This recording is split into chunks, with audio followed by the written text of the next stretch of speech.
আল্লাহ রে,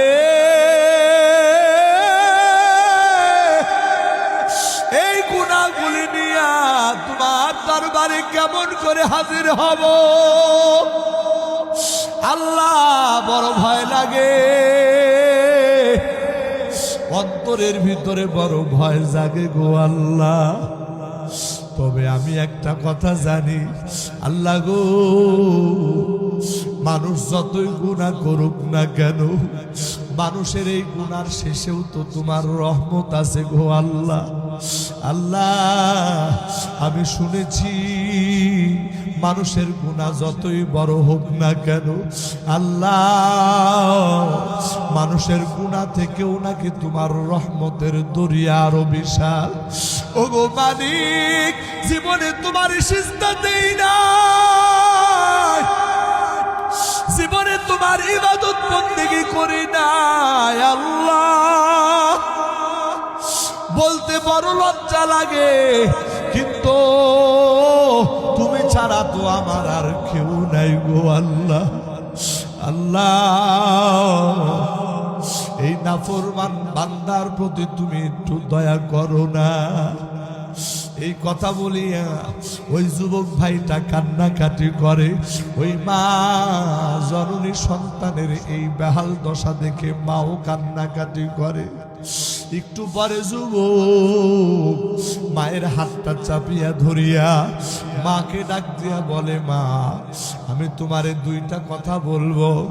এক নাম্বার কথা হলো গো মা, এই দুনিয়ার থেকে আমার হায়াত যেই কোনো সময় শেষ হয়ে যাবে, যেই কোনো সময় আমি হয়তো বা দুনিয়া থেকে বিদায় নিয়ে যাব। মা গো মা, দুনিয়াতে মানুষ মারা গেলে কোন মুসলমানের কবরস্থানে দাফন করা হয়।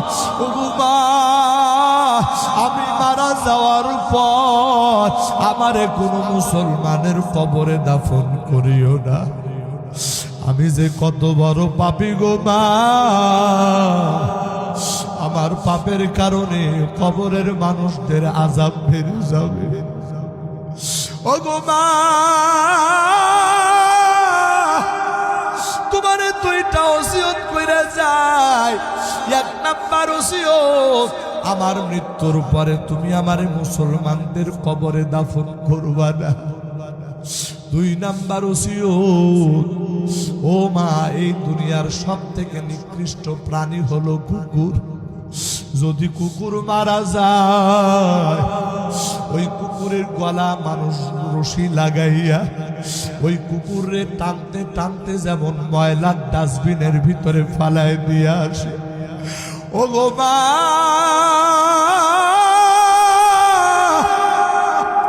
আমি তো ওই কুকুর থেকেও জঘন্য রে মা, ওই নিকৃষ্ট প্রাণী থেকেও আমি আরো জঘন্য গো মা। আমার মৃত্যুর পরে আমার গলার ভিতরে রশি টানায়া ওই নিকৃষ্ট প্রাণী কুকুরের মতো টানতে টানতে নিয়ে যাইবা এলাকার ভিতরে সব থেকে ময়লার বড় ডাস্টবিনের জায়গা। ওই ময়লার ডাস্টবিনের ভিতরে তুমি আমারে ফালাইয়া দিয়া দিবা। আমার প্রাণের ভাইয়েরা, একজন মা সন্তানের মুখের এই কথা শুনিয়া মা বরদাস্ত করতে পারে না, আল্লাহরে ডাক দিয়া বলে, আল্লাহ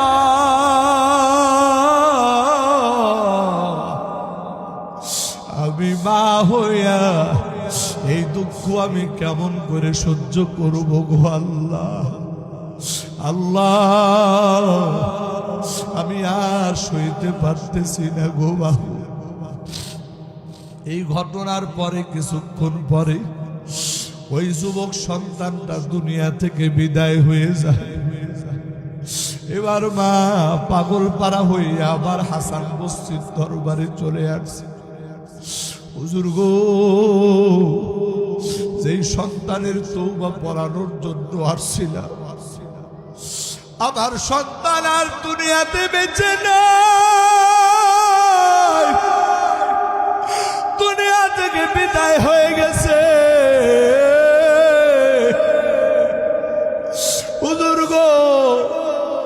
দয়া করিয়া যদি আপনার একটু দয়া হয় আমার সন্তানের জানাজাটা পড়াইবে।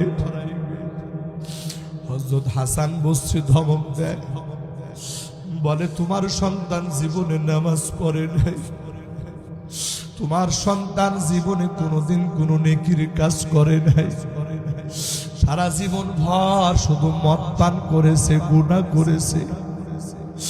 আর আমি জামানার হাসান বসরি হইয়া তোমার ওই মদখোর সন্তানের জানাজা পড়াইতে যাব, এটা তুমি ভাবলা কেমন করে? আমার প্রাণের ভাইয়েরা, ওই মা সন্তান যতই খারাপ হোক না কেন, মা তো মা, মায়ের মনের ভিতরে বুঝবানে না রে বন্ধু। ওই মা হতাশ হয়ে আবার বাড়িতে ফিরে আসছে। কি করবে? সন্তানের লাশটা নিয়ে মা বড় বিপদে আছে। ওরে বন্ধু, কিছু সময় পার হইতে না হইতে হযরত হাসান বসরি আলাইহি তার বাড়ির দরজায় হাজির। দরজার সামনে নক করতেছে, ভিতর থেকে আওয়াজ আসলো, কি? বলে আমি হাসান বসরি। এবার ওই মহিলাটা ডাক দেয়া বলে, হুজুর আপনি আমার বাড়িতে, কি ব্যাপার? হযরত হাসান বসরি বলে, তোমারে বিদায় দেওয়ার পর আমি মাত্র কাইলুলা করার জন্য দুপুর বেলা খাওয়ার পর সামান্য সময় বিশ্রাম নেওয়ার জন্য আমার বিছানার সঙ্গে যখন পিঠটা লাগাই দিয়েছি, আমার চোখটা যখন লেগে আসে অবস্থা, এই সময় আমার মালিকের পক্ষ থেকে আওয়াজ আসতেছে, ও হাসান, বলো তো দেখি তুমি আমার কেমন বন্ধু?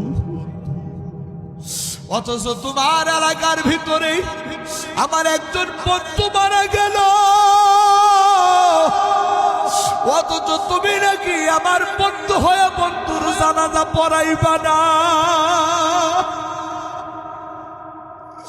হযরতে হাসান বসরি বলতেছে, আমি তাড়াতাড়ি লাফায় উঠে গেলাম। কি শুনলাম নিজের কানকেও যেন বিশ্বাস করতে পারি না।